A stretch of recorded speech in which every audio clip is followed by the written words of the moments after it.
ថុនាមហារំជួយពីពណ៌ណាយ26ជួយជួបមុខរៀងណាយនៅភូមិរងចាំជំរំមកជនភៀងដើម្បីបញ្ជាពីក្រផ្លោងដាក់ឈ្មោះភូមិរងចាំវិលទៅវិញចិត្តរៀងណាយស្រឡាញ់មិនដែលអន់អាក់អើយជាជនភាសឹកយល់ការជ្រៅរាក់ពលរដ្ឋម្នាក់សប្បាយត្រេកអរកាហ្វេភូមិរងចាំរសជាតិឈ្ងុយឈ្ងប់រសឆ្ងាញ់ឥតជប់សម្លាញ់ដែរចូលព័ត៌មានខ្ពងប្រជាសាទរទួលអំណរបានស្ដាប់ប្រសាសន៍ក្នុងស្រុកស្វាយជែកបន្ទាយមានជ័យរះលែងហើយផិនភ័យមានដី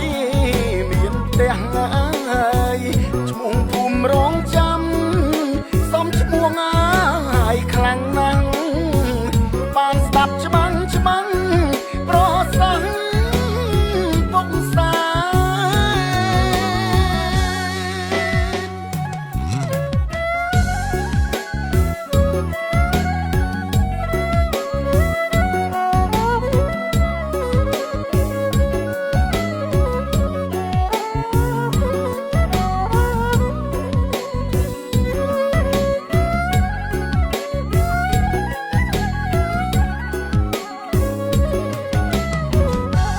9 មិថុនា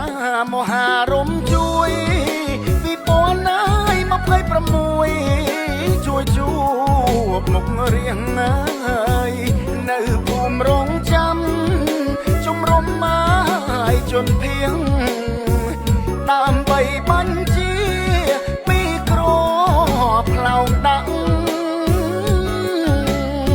ឈ្មោះភូមិរងចាំវិលទៅវិញចិត្តរៀងណាយស្រឡាញ់មិនដែលអន់អាក់អើយជាជនភាសឹកយល់កា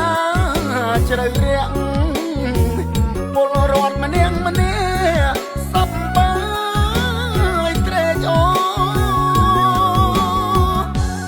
កាហ្វេភូមិរងចាំរសជាតិឈ្ងុយឈ្ងប់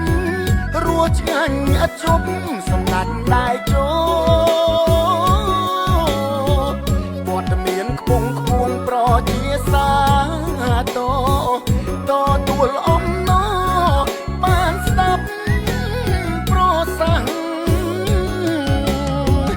ក្នុងស្រុកស្វាយជែកបន្ទាយមានជ័យរះលែងហើយផិនភ័យមានដីមានផ្ទះ